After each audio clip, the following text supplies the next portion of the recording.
Hi, my name is Dr. Landon Pryor. I'm a board-certified plastic surgeon, and on this channel we're going to be discussing luxury self-care in all of its forms. On today's journey, we're going to be meeting Francine, who's going to be discussing her journey with breast implant illness and what it's like to be a survivor. Please be sure to subscribe below and leave any questions or comments that you have about breast implant illness.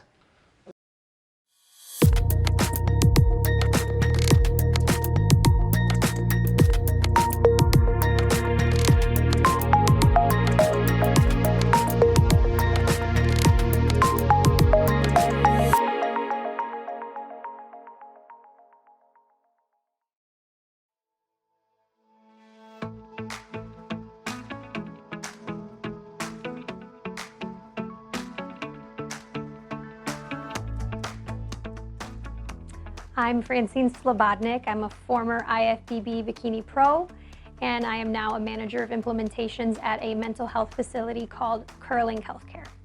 So I was a former IFBB Bikini Pro, and I turned pro in 2012, so I was 21 years old. And I remember being backstage and I won my class, so it's by height, and I'm obviously short, so I won my A class. And I remember looking at all the women and they all had breast implants. And I thought to myself, wow, if I need to compete and get on their level, I'm gonna need them. I won 3 shows prior to the implants. As soon as I got the implants, I never even hit the top 5. I just didn't feel like myself. I wasn't as confident as I was on the stage beforehand. And then my symptoms started coming and I thought it was just because, oh, I'm under a lot of stress, I'm now a pro, but around 2016, other girls in the fitness industry started posting about breast implant illness and the symptoms they were having, and I'm like, maybe this is something I should explore.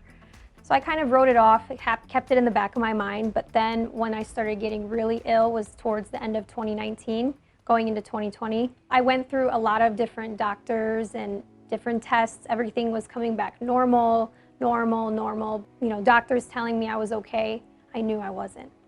I felt like I was being just gaslit constantly, like, no, you're fine, take this pill, no, you're fine, do this. They wanted to put me on like antidepressants and medications. They said the pandemic has been hard on all of us. That's probably why I can't sleep throughout the night. I couldn't eat. So then other doctors thought, oh, maybe it's an eating disorder because you were a fitness model. They thought maybe it was hormonal. My hormones came back fine. So they couldn't really pinpoint what was wrong. And then I'll never forget, I was walking up my stairs at my house and I kind of fell forward because I just got so winded. And right then and there, it hit me like, it's your breast implants. Like, you need to get these out. I can't really pinpoint what it was about falling up the stairs, but it was just something that I'm like, I can't keep doing this. I just knew I had to get them out. It was an intuition more than anything.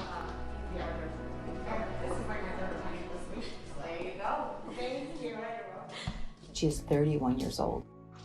When a woman suffers from BII, it's not at her age, it's not, well, she's in her 50s, could it be menopause? It could not be blamed on anything else but what it was. The evidence of the videos that we took of her, walking to the bathroom like an 80-year-old woman and trembling, and at 31 years old, that's not normal. On paper, they are the healthiest sick women we've ever met. Yes. We're sitting here with Francine and her mom, Donna.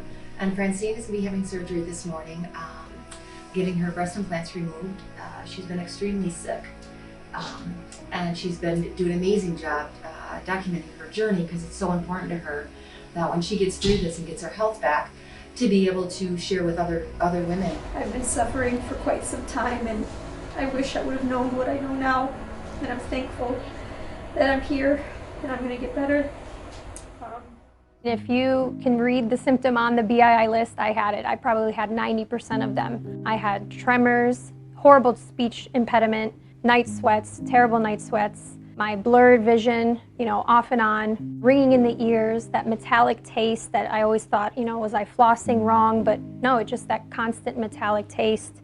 My skin was constantly dry, patchy, a lot of chest pain too, very hunched over. I felt like tightness in my chest, but there was no damage to the breast implants, or I didn't do anything to them.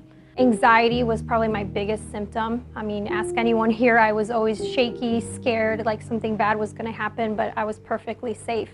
So it was not only cognitive, but then physical. Everybody's a little bit different. Typically, by the time they come into our office, they've already experienced symptoms for a period of time, anywhere from months to years. They've typically been to a number of different physicians, sometimes even specialists that have done diagnostic tests and all different kinds of workups to try to establish a more traditional medical diagnosis. Some of them have been labeled with a diverse number of actual diagnosis. Usually it's kind of some type of systemic inflammatory disease that's usually pretty nonspecific, or they're just told there's nothing wrong with you, you're getting older, it's all in your head. There's obviously a lot of different feedback that we get from the patients, but ultimately they haven't gotten the answers that they've been looking for. They don't feel well, and they're typically on the internet just looking for solutions to figure out why they don't feel well. I'm so sick right now. I barely can keep my sentences. I'm shaking, I'm sweaty, I don't know. Gosh, man, going back a year and just thinking about how ill I was, I probably couldn't even articulate myself properly back then. I was tremors, I was shaky, sweaty, crying. I was not okay. And with Laura and Dr. Pryor both in the room saying, you will be okay, you will be okay. I think just feeling heard was the first thing I needed, because a lot of doctors, as I've said previously, just gaslight you or want to give you just a pill or not get to the root cause. So as soon as I was in the room and I felt like I was being heard, I knew I was in the right place. I didn't get to introduce myself, I don't think. It's good. Okay, my name's Tony. I'm Dr. Pryor's surgical nurse. So I'll be with you throughout your whole surgery, okay? Okay. And then after surgery, we have Ashley, and she's our post-op or recovery nurse. And she'll get you recovered, make sure you're feeling well, and get you home as soon as possible so you can start your real recovery at home, because that's when it all begins.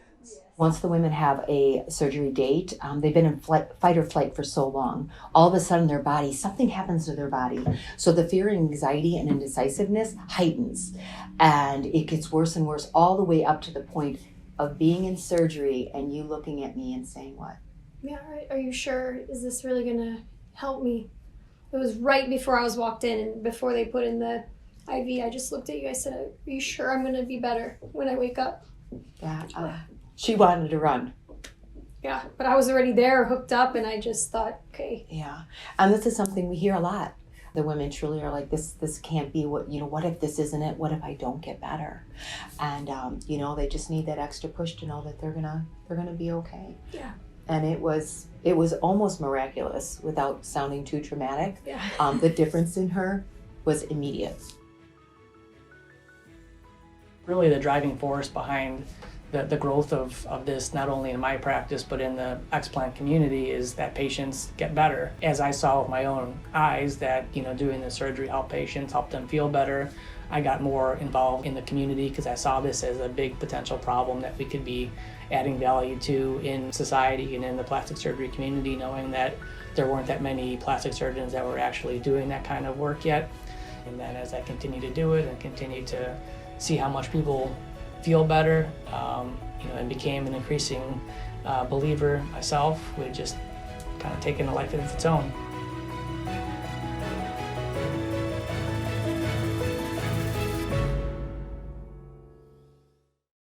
Hello, I am out of surgery and I feel, sore granted, but I feel so light in my mind right now.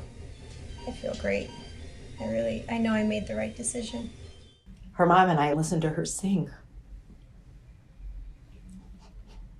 She just sang everything. I was just singing and She I just was kept singing. singing. I was singing I'm a Survivor by Destiny's Child. I'm a survivor, I'm not... And, Yeah, and it was like, what is wrong with her? she had told us that she felt so much better. She was afraid to go to sleep, that maybe it was just a dream. So I didn't sleep at all. She didn't sleep. I didn't sleep at all. And you would think after the pain medication, and I just felt so good. I'm like, I don't want to go to sleep because what if I feel like crap again? But I didn't. 6 days, guys. 6 days. 6 days, and I'm sleeping, I'm eating. I can't believe it. I thought I would be nervous to see how I look, and I'm like, I love them. I should have asked about massaging, fluffing, nothing, right? Just compress and let rest. your body do its thing. Yeah. Press and rest. Yeah. I still have little. You got little nipples. It's okay. It's kind of chilling here. Yeah, they're alive. Just so proud of myself. You did amazing. Just I wouldn't like, be is she okay? I wouldn't have been able to do this without you, the whole staff here and everybody. I'm so thankful. Come here. I'm so thankful. I'm so proud of you. You didn't get down, you did. She's a great example of breast implant illness and the importance of going to a doctor that believes you and knows how to properly remove a breast implant to give you every single chance to getting your life back. She has so many dreams and goals, and she's going to make a difference. So many hopes and dreams. I will say I was on the trajectory to become a certified wellness consultant and certified wellness practitioner, and I achieved that this year. So that was a big milestone, and I wanted to get more into the mental health, behavioral health field, in the healthcare field. So I obtained that, and now I'm a manager of implementations at a great facility. So honestly, I've already kind of hit all my goals within feeling better this last year. So now it's like the sky's the limit.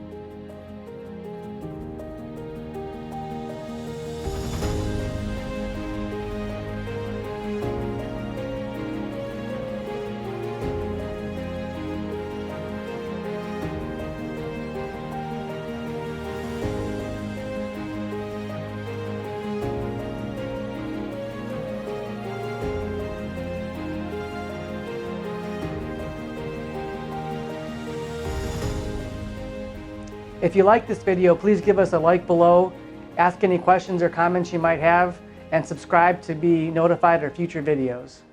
We'll see you next week.